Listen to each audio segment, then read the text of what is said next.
Hi, I'm Ray Richards, the Sugar Ray, and this is my treatment for a musical version of Hidalgo, a script.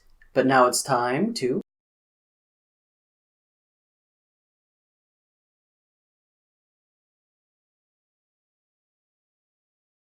So our social script of what we say and do can be helpful. It lets us know what is alright to say and what is alright to do, and it can help us connect with people even more. But this can be a double-edged.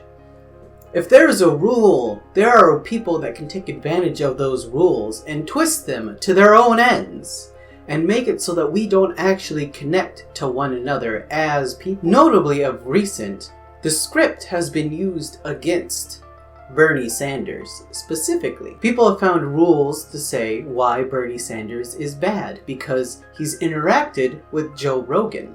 This ties into our what do we do with canceled people, because people use these rules of the social script in order to decide what voices they shouldn't listen to. The problem with that is that those are probably the voices we shouldn't be listening to. It's a layered problem as you think about it. The idea of canceling is to try to silence someone with an overwhelming bunch of free speech, harassment, in order to make their opinions not exist. And this can be used against people that want to inconvenience the power structure. The power structure can use rules to protect itself against such people that want to just improve things, that want to make society better, but that would hurt the powerful and the rich. Likewise, the social script has made it so that when someone says an objectable word, there's a way to approach them. There's a teachable moment for this person, like, oh wait, the N-word is bad. The reason why so many people started referring to the N-word as the N-word and stopped saying it all the time and putting it in their literature, putting it in their television shows, and why we think we can't have it in media anymore, because we associated people that say the N-word with assholes. And you don't want to be an asshole. Because we want to say that, stupid dumbasses that want to seem like edgy bad boys can just start using the word and then be called edgy and get that little status of being rule breakers because they said a word and not necessarily because they did anything awesome or noteworthy. So let's go through a list of ideas. The Bechdel test was a simple thing. In order to pass the Bechdel test, a movie had to have more than one woman, and they had to have a conversation that did not center around a man. This showed a problem in media where women did not have complex parts and roles, and how we didn't depict women complexly in our stories as a society. But women not having complex roles is not the major problem in our society. The Bechdel test was a symptom. It showed a symptom of the problem that is feminism. That there is a patriarchy, our society does value men more than women, and once people realize that, their minds are blown. Feminism is a thing, and we need to do something about it. And not only is feminism a thing, but racism is still a thing.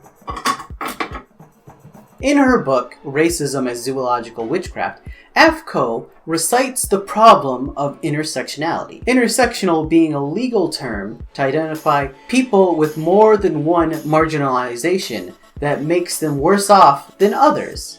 For example, women of color in a factory get the same discrimination of black men, but they also get the discrimination of being women. Thus, there's an intersection there. Afko looks at this and says that's good. That was good for a time. That was an alright framework for a while. But the problem is that we cannot have an intersectional approach in reality. That the framework of intersectionality was made for a legal term, for our society to deal with in a legal basis. It was a patchwork. And it is not a complete picture of how to fix things. Afko calls this social layerism, a term I coined in a 2016 talk. Social layerism refers to the ways in which intersectional activists and scholars often pile oppressions on top of one another without an intersection or connection ever really taking place. The next level, The level that drops the script and engages your critical thinking and your activism to really attack problems among our road started with the Bechdel test, but that was a symptom of feminism. But now, with an intersectional understanding, to really go after these problems of oppression, we need to understand that the intersection of them is that all of these oppressions come from the same place, and that no one intersection of oppression can be fixed without attacking the whole. And no one set of rules and guidelines for a social script can tell us how to do that, can tell us how to behave in a way that things will be able to be fixed. Like my Hidalgo musical, I need more than an understanding of music, sight reading, songwriting, story structure, and like how to make a computer in order to make a good musical. I need a synthesis of all those things, and I need to understand how making something a song in a musical changes the story, and in order to make a good musical overall, a good musical story. I am Hidalgo! It's more than just taking lines and putting them to the song. You have to see how the rhythm affects the things we go. I'm riding on my horse, it's a natural rhythm, I'm Hidalgo! We also need to flip the script so that we can listen to diverse voices with different problems. For example, when people in Occupy Wall Street started talking about the needs of people of color in particular, and black needs, they were blasted by the media for not having a clear goal. Whether it is a tactic of the people in power or just a consequence of us following this script so well, the media did not have a frame of reference to listen to people in Occupy Wall Street where they would be talking about. They wanted them only to talk about taxes, economic restrictions, stuff like that, and not talk about race and other forms of oppression. They didn't have an ear, they didn't have a mind for how these issues actually intersect and just layer them on top of one another. You can also see this when Black Lives Matter start talking about, when they start talking about anything that isn't, oh, my son was killed, the media just gets all confused. They don't want to hear Black Lives Matter talk about how taxes matter or the poor matter. The media prescribes your position before you're able to tell it to them. So if you're an anarchist and you want to take on this whole system, but you want to use Black Lives Matter, you are limited to just the Black Lives Matter causes because of how well the media follows the script. And a lot of the people in the cause follow the script. For the same reason we see empty gestures in media. A movie that has 3 women that talk about their career for a 5-minute scene does not break the Bechdel test and does not disprove it. And it doesn't solve feminism, because the real problem is thinking of women complexly and thinking of others complexly. You haven't paid those women as much as men. You haven't helped the homeless. You haven't made sure that everyone had fair taxes. You haven't attacked money, a thing we made up, in order to dole out our resources. I mean, good job having that 5-minute women business scene, but that doesn't solve the problem. Ashley Kaufman referred to it like this on her Twitter today. Liberals being unendingly impressed with every tiny performative social justice crumb thrown their way is going to cause the death of me. These absolute spoons salivating over Nancy Pelosi ripping up a piece of paper also squirted when J.K. Rowling said Dumbledore is gay. I know this for a fact. Ashley's being funny, but, True story. Following the script, being performatively social forward, is a way to have the cosmetics, the aesthetics of progress without actually helping a damn person or making anything in society actively better. We can have women actors and women directors, but we still haven't taken away those blocks from people to interact and become directors, to join the social system, because all of those blocks are still there. We celebrate people, women, for going over these hurdles and becoming CEOs, but those women never go back and take down the hurdles. We never see the hurdles as a problem. And we should. The script is a way to avoid those hurdles and is a way to celebrate people that have passed those hurdles. We don't need any fucking hurdles. Likewise, if feminism was suddenly solved, there were no gender differences, everyone got paid the same amount of money, everyone got put in the same positions, that wouldn't solve poverty, that wouldn't solve our unfair structure, that wouldn't solve us constantly going to war all the time. Black Lives Matter is not allowed to talk about our constant drone strikes and our constant non-ending wars in other countries, despite how that literally affects them and how millions of poor black people die in the army along with poor white people. Hidalgo just rides his horse. He doesn't talk about how fun it would be to go around on a ski-doo. He doesn't talk about how fun it would be to ride a drone strike to the ground. He doesn't talk about the terrors of nuclear war, because he's Hidalgo. He Hidalgos! He's just a cowboy with his loyal horse Hidalgo. And his favorite gun, Hidalgo. And he's got to save the city of Hidalgo.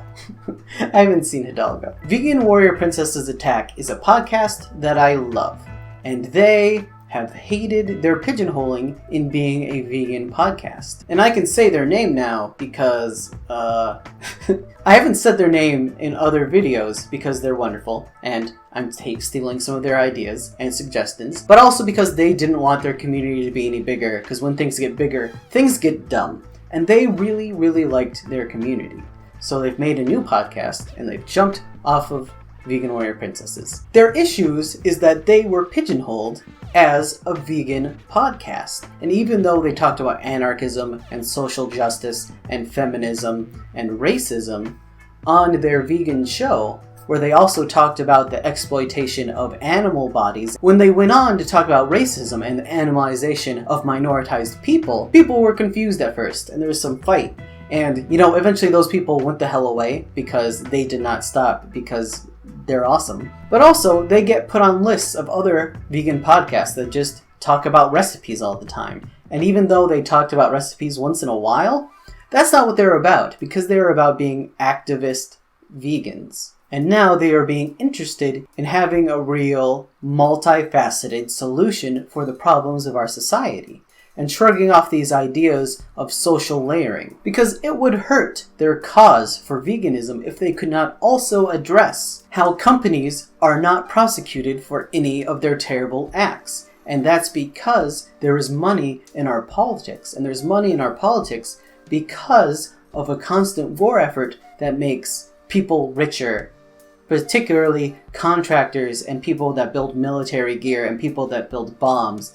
And because of that, our entire society is corrupt and built on these systems of oppression and death, including our food and what we have culturally thought of as a healthy way to eat. Not only has been bastardized by giant factory farms that abuse chickens and that treat animal bodies as expendable, but their amount of power in government, again, exists because of the amount of power military companies have with our government, that then treat bodies of people in the Middle East, of people in Asia, as expendable when they constantly murder them with bombs. Social justice has been weaponized against minoritized people and against progressive causes. When Bernie Sanders is honestly half-heartedly endorsed by Joe Rogan, they were both attacked because Joe Rogan doesn't think trans men should, because Joe Rogan doesn't think trans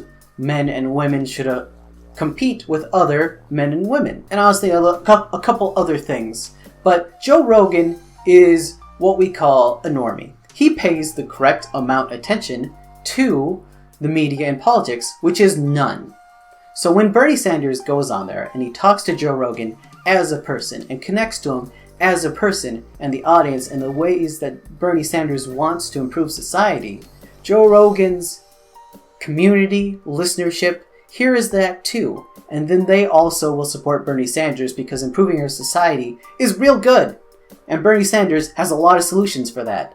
And a lot of things that we can do to make the system better. And hopefully is a jumping off point to make it even better than what Bernie Sanders is thinking. But the script says We shouldn't listen to people that discriminate against trans people in any way. And because of that, the script tells us we should ignore all of those thousands of people that listen to Joe Rogan. They are using the rules used for newbies against us because they think that those rules, following that set of script, is how we make society better, when that is not true. Those rules aren't even intersectional. Those rules are for one lane of the road, driving at a time, and not at all thinking about how these things actually intersect. The thing about a script and the emergency of everything is that at first there was the N-word, and we really needed people to stop saying the N-word that minoritized black people. So we did, and we attacked that. And then we went to a couple of other things.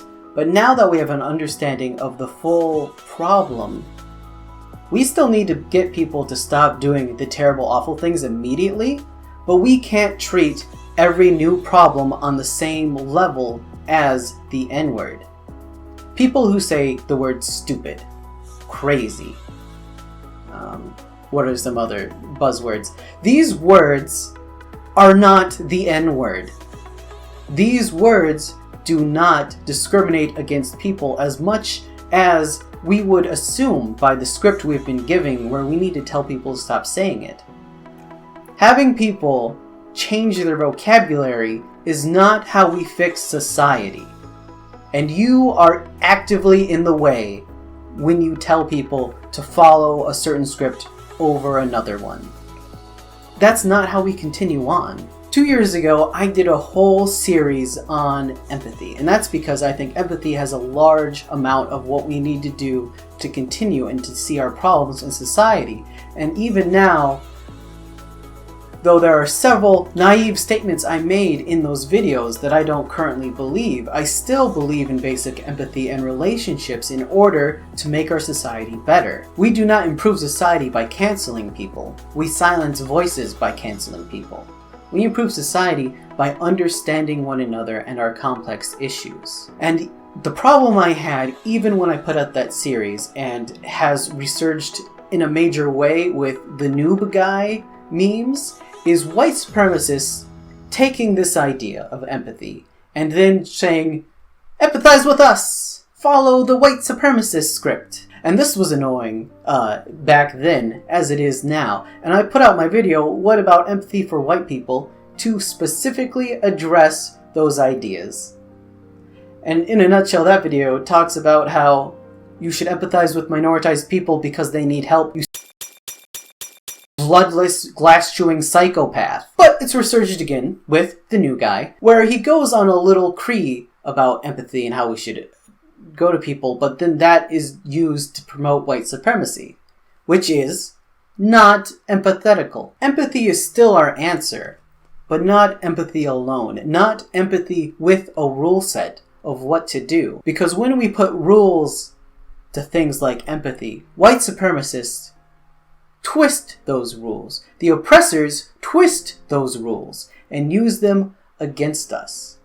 We cannot depend on a script. We need to critically think about others and what they need, but also what they're saying. A fun example, to reference another media creator, BreadTube had a debate early on, because Reddit is the worst and fuck them. BreadTube is a bunch of script followers a lot of the time, because it's easier to follow scripts. But when a list of possible BreadTubers came up, some more news was included.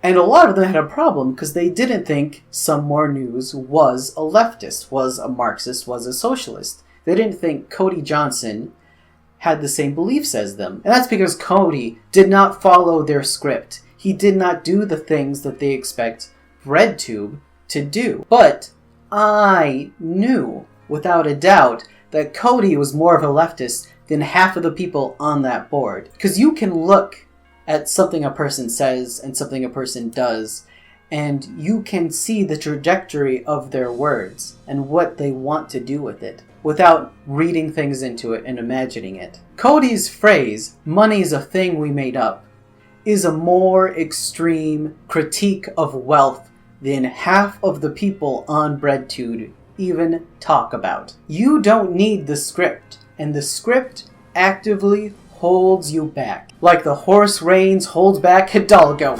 I did it! I brought back! Oh! Hey guys. So, I do these YouTube videos. It's, not a big deal, but, I pay for them. I put in my labor. I do these things. If you want to support me, you can, go to a Patreon. Why, hello. You can choose the tier at which to support me, and then I have different bonuses and different gifts for you of the things that I create. And you can even get a sneak peek at my fiction writing when I come up, when I make new stories. I'll post them just for you to see, and that way you can critique, you can manage, you can enjoy the stories instead of waiting months or years for them to actually be published in a magazine. Because I tell you what, I put a story in a magazine and I don't hear if it's accepted for 6 months and then it's not published for another year. You don't want to wait a year to read my shit. Thank you for watching. I also suggest Bitchy Shit Show, Vegan Warrior Princesses, Even More News. All the people that I mention on here. I don't care about Joe Rogan. You can listen to that if you want, but I don't. Oh, and like and subscribe and leave me a comment about a script that you mindlessly follow that maybe you should think about. Oh, so cute. Do you want me to hold you? Not in the script, but I'll do it. Hi. Hi. Oh, you like this, do you? Not usually one for being held. Oh, I found the sweet spot. Oh, I love you so much. Such a cutie. Yes, you are. Yes, you are. Oh, is it enough? Oh, there. Oh, there. Why do I do this whenever you want attention? Why is record time the same as Emma comfort time, huh? Does that wall feel nice? Please don't walk up there. You do not know how to get down. Oh.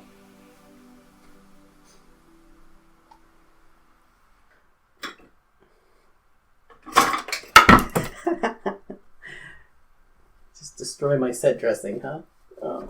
I don't know how many videos I'm going to start out with, like, a literal gag of the topic. My name is Hidalgo. Whoa!